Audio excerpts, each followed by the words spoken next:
X 95 scheme के तहत।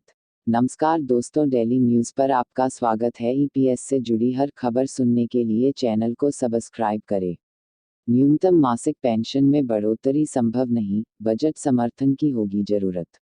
कर्मचारी पेंशन स्कीम ईपीएस 1995 एक निर्धारित अंशदान निर्धारित लाभ वाली सामाजिक सुरक्षा योजना है। केंद्र सरकार ने सोमवार को कहा कि कर्मचारी pension scheme 1995 employees pension scheme 1995 x 95 के तहत न्यूनतम मासिक पेंशन में बढ़ोतरी की योजना इसके वित्तीय व्यवहार्यता से समझौता किए बगैर या अतिरिक्त बजटीय सहायता के संभव नहीं है।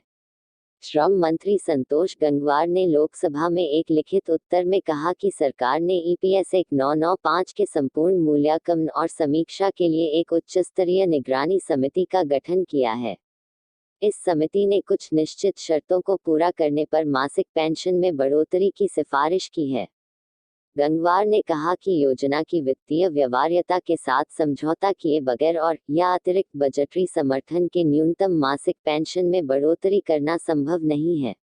सरकार ने पहली बार व्यापक मांग को ध्यान में रखते हुए अतिरिक्त बजटीय सहायता प्रदान कर 1 सितंबर 2014 से ईपीएस 1995 के तहत पेंशनभोगियों को प्रति माह 1000 रुपये की न्यूनतम पेंशन प्रदान करना शुरू किया है। हालांकि योजना में बजटीय समर्थन के लिए कोई प्रावधान नहीं है।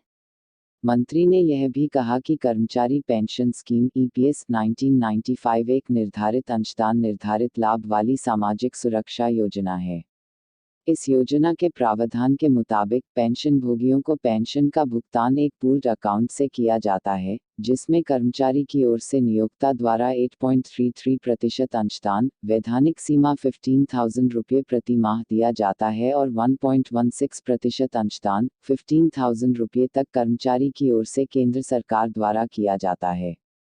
मंत्री ने बताया कि सदस्य को मिलने वाली पेंशन की राशि सर्विस की अवधि और वेतन, जिस पर सदस्य द्वारा पेंशन फंड में योगदान दिया जाता है, के आधार पर तय होती है।